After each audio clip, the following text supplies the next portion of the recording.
दोस्तों नमस्कार। हमारे घर परिवार में, समाज में कोई भी व्यक्ति जब बड़े बुजुर्गों की नहीं सुनता है या बड़े बुजुर्गों के कहे अनुसार नहीं चलता है या बड़े बुजुर्गों के अनुभवों से वो नहीं सीखता है तो उनका जीवन में क्या परिणाम होता है वो इस कहानी के माध्यम से आप सुनिए। एक बार धरती पर गिद्धों को भोजन मिलना मुश्किल हो गया, तो फिर वो गिद्ध धरती पर भोजन की तलाश में उधर उधर भटक रहे थे। तभी वो गिद्धों की टोली समुद्र के बीच में एक टापू पर पहुंची। जैसे ही टापू पर पहुंची तो टापू पर उनके लिए ऐसा अनुभव हुआ जैसे वो स्वर्ग में आ गए हो। उनके लिए खाने पीने की बढ़िया सुविधा, बढ़िया बढ़िया भोजन, बढ़िया बढ़िया जीव जंतु, सारी की सारी सुविधाएं वहाँ पर थी। उस टापू पर खाने पीने रहने के लिए ऐशो आराम की सारी चीज़ें वो देखकर उन्हें ऐसा लगा कि जैसे स्वर्ग में आ गए। वो बहुत खुश हो गए, प्रसन्न हो गए और इतनी प्रसन्नता के साथ में जीवन यापन करने लगे कि मानो उन्हें ज़िंदगी का सारा आनंद आने लगा। ऐसी स्थिति में वहाँ पर जो गिद्धों की जो योग्यता थी, ऊंचा उड़ने की जो टैलेंट था वो भी भूलते चले गए और उनका निशाना लगाने का जो जरिया था वो भी धीरे धीरे भूलते गए। तो कुछ हमेशा सहजता से सारा खाने पीने की विषय वस्तु उपलब्ध होने की वजह से वो अपनी योग्यता, काबिलियत सब कुछ भूलते जा रहे थे। खा पी कर केवल आराम ही कर रहे थे और इसके अलावा वो कुछ भी काम नहीं कर रहे थे। किसी भी प्रकार का न तो कुछ नया काम कर रहे थे, न ही पुराना काम कर रहे थे। तो यह सब देखकर वहाँ पर एक जो बूढ़ा गिद्ध था उसने सोचा कि अगर ऐसे ही हुआ और ऐसा ही होता रहा तो ये तो बहुत बड़ा नुकसान हो जाएगा। उसने बूढ़े गिद्ध ने कहा कि अब हमें यहाँ ज़्यादा नहीं रुकना चाहिए, क्योंकि हम ऊंचा उड़ने के लिए जाने जाते हैं।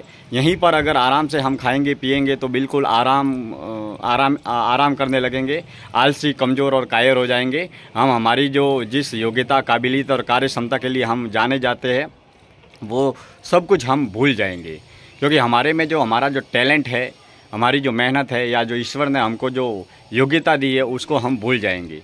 फिर हम मेहनत भी नहीं करेंगे, क्योंकि यहाँ तो हमको सब कुछ सहजता, सरलता से, आराम से बैठे बैठे सब कुछ मिल रहा है, तो मेहनत करने की क्या ज़रूरत है।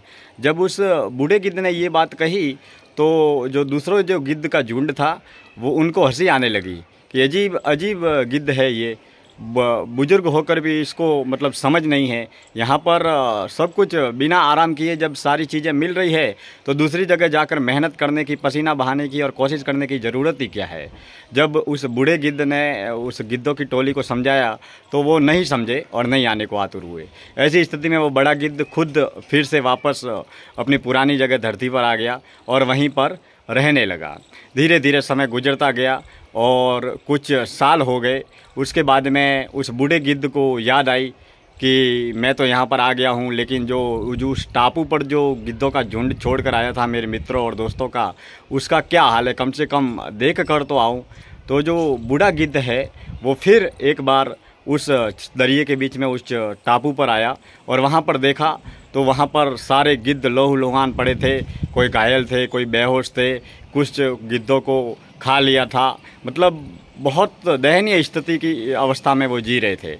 ऐसी स्थिति में वहाँ पर जो दो चार घायल गिद्ध थे उनको पूछा कि ये नज़ारा और ये हालत आपकी कैसे हुई और क्या हुआ ऐसा जिसकी वजह से आप बहुत सारे गिद्धों की मौत भी हो चुकी है और कुछ गिद्ध मतलब मरने की अवस्था में है, कुछ गिद्ध घायल पड़े हैं।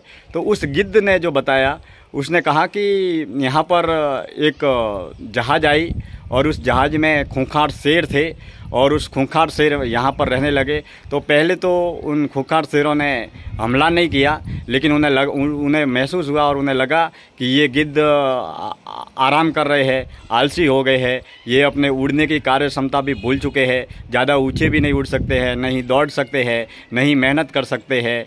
तो ऐसी स्थिति में उन सभी शेरों ने हम पर हमला कर दिया और शेरों ने सारे गिद्धों को भी खा लिया और थोड़े बहुत जो गिद्ध है उनको घायल कर लिया। तो हमने आपकी बात नहीं मानी, इसके लिए हमको हमारे जीवन में ये नुकसान उठाना पड़ा और हमें हमारी ज़िंदगी से भी हाथ धोना पड़ा और हम हमारी काबिलियत, कार्य क्षमता को भी भूल गए। तो उन गिद्धों ने उनसे माफ़ी मांगी और उन्होंने कहा कि हमने आप जैसे बड़े बुजुर्गों की बात अगर मान ली होती, या आपने जो बात अपने अनुभव के आधार पर कही थी उनको अगर मान लिया होता, तो हमारे जीवन में आज ये हाल नहीं होता। तो दोस्तों, हमें भी हमारे घर परिवार में, समाज में, हाँ, बड़े बुजुर्गों का कहा हुआ मानना चाहिए, क्योंकि बड़े बुजुर्गों की राय सदैव सम्मानीय होती है, आदरणीय होती है, क्योंकि उनके पास में ज़िंदगी का बहुत बड़ा अनुभव होता है। तो इस कहानी से हमें भी सबक लेना चाहिए कि हमें बड़े बुजुर्गों का सम्मान भी करना चाहिए और उनके कहे हुए रास्ते पर चलना भी चाहिए, ताकि हमें हमारे जीवन में किसी भी तरीके से पछताना ना पड़े। तो बहुत बहुत धन्यवाद, दिल से शुक्रिया।